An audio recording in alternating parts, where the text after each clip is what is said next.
Welcome back to our channel, friends. Today we'll embark on a philosophical journey that will take us deep into Stoicism.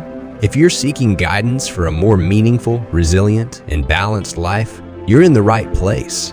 Today we will explore the 10 Stoic rules bequeathed to us by none other than the great Roman emperor and philosopher, Marcus Aurelius.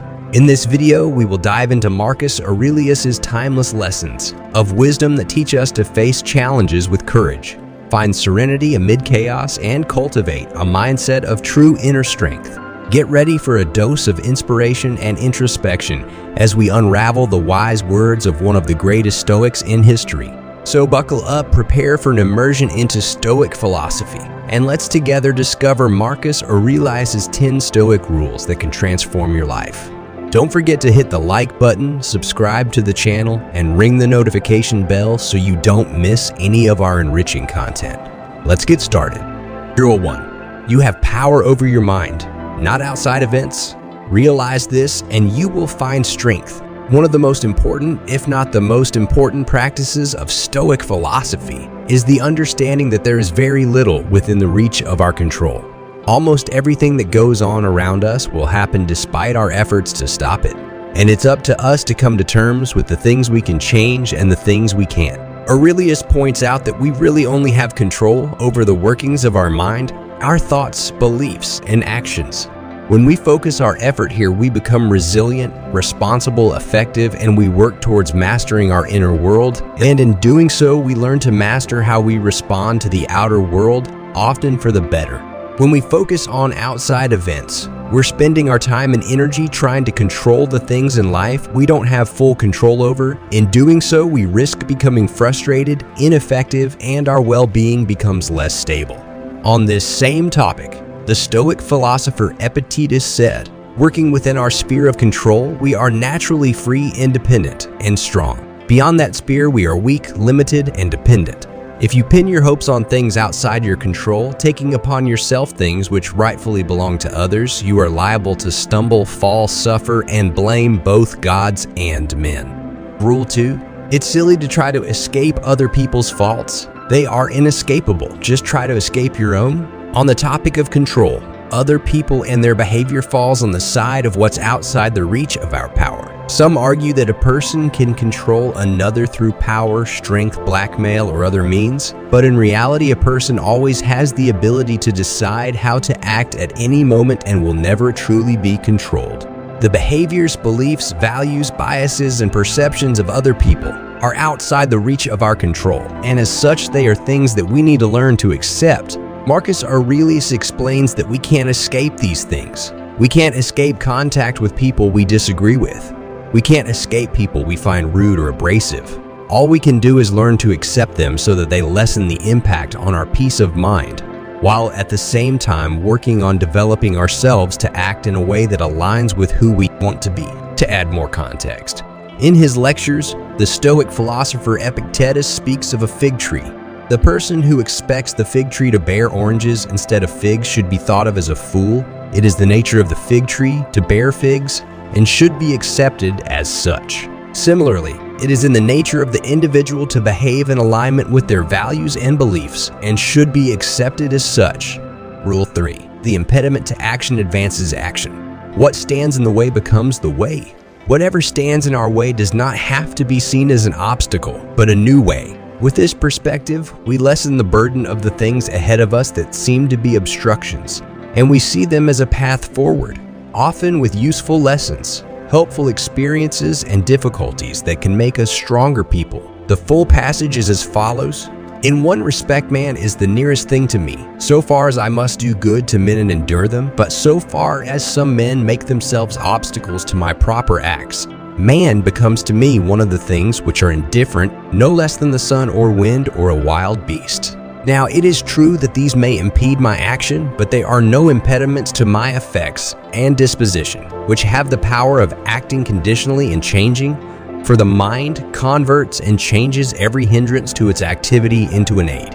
And so that which is a hindrance is made a furtherance to an act, and that which is an obstacle on the road helps us on this road." Rule 4. If you are distressed by anything external, the pain is not due to the thing itself, but to your estimate of it. and this you have the power to revoke at any moment. The Stoics believe that one of the main sources of suffering is caused not by what happens around us, but how we interpret what happens around us. For example, if we're stuck in traffic, there are people who will complain and work themselves into a state of suffering because they expect to be moving, not standing still.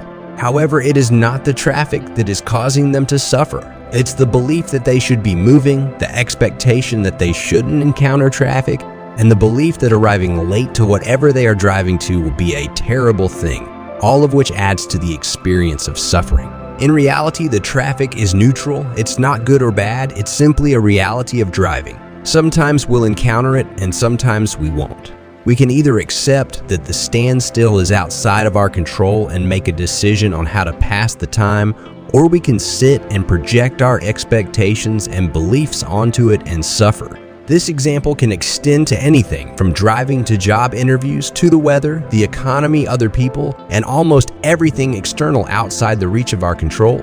The person who understands that their interpretation of events will dictate how they respond to it is not only better able to change their perspective in the moment, but as a result is likely to suffer less. Rule 5. You always own the option of having no opinion. There is never any need to get worked up or to trouble your soul about things you can't control. These things are not asking to be judged by you. Leave them alone. This is a lesson from Marcus Aurelius that seems to be becoming more and more relevant in the modern world.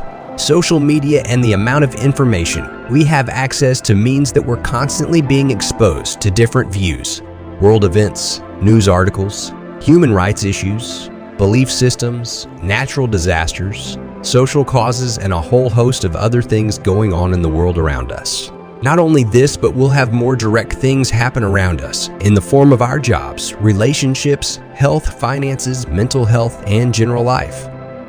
We don't have to have an opinion about everything around us. We don't have to judge everything we see. We can be deliberate about how we focus our time and energy.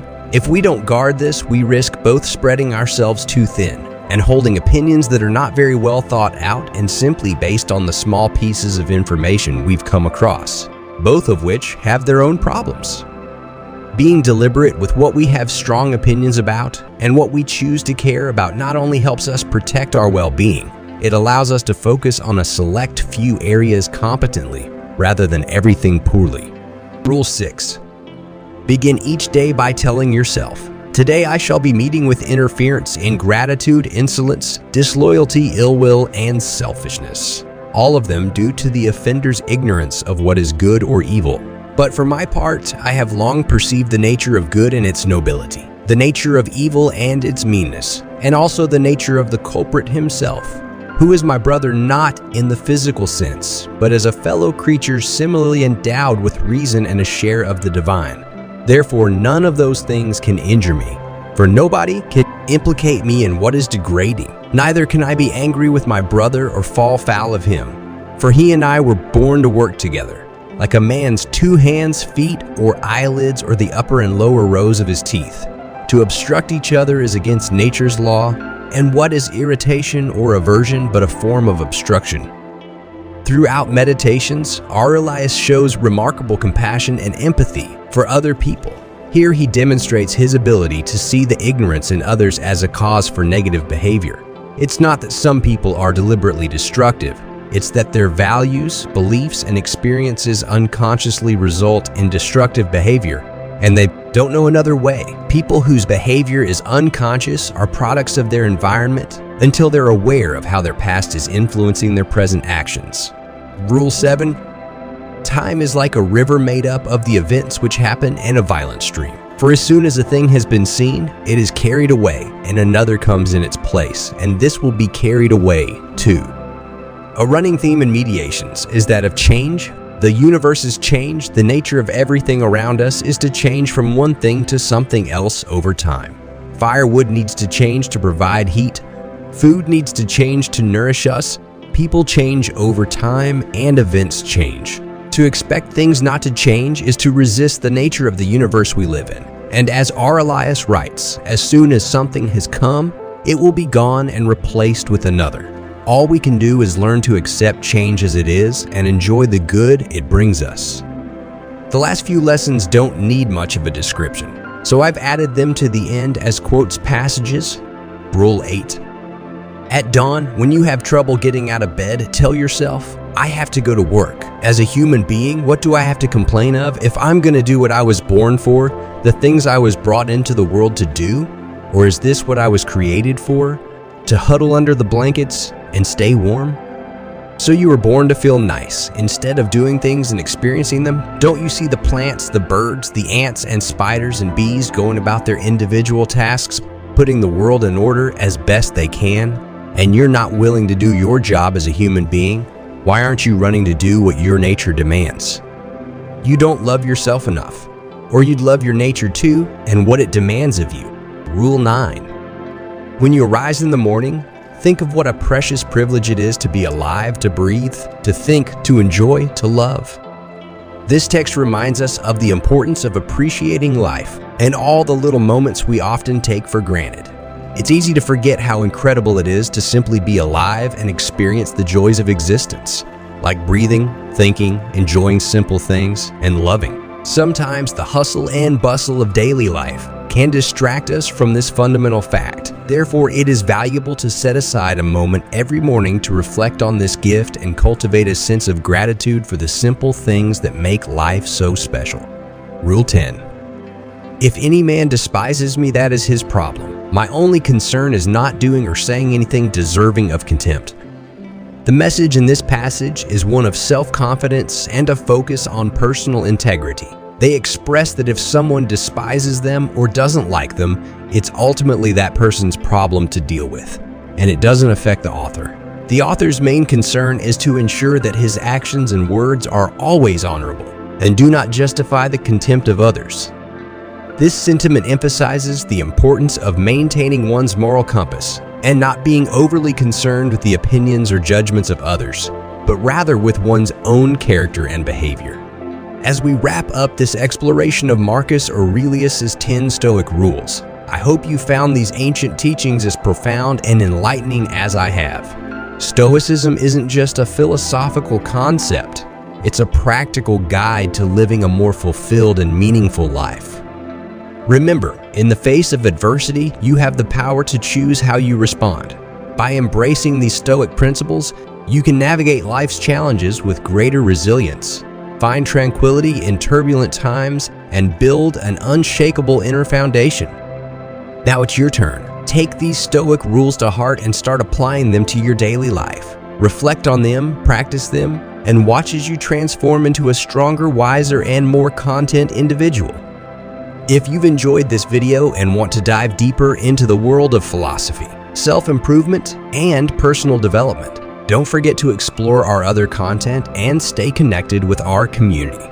Together, we can continue this journey of growth and self-discovery. Thank you for joining us today, and remember, as Marcus Aurelius himself said, waste no more time arguing about what a good man should be. Be one. Until next time, stay stoic. Stay strong and keep seeking the wisdom that empowers you to lead a life of purpose and virtue. Goodbye for now.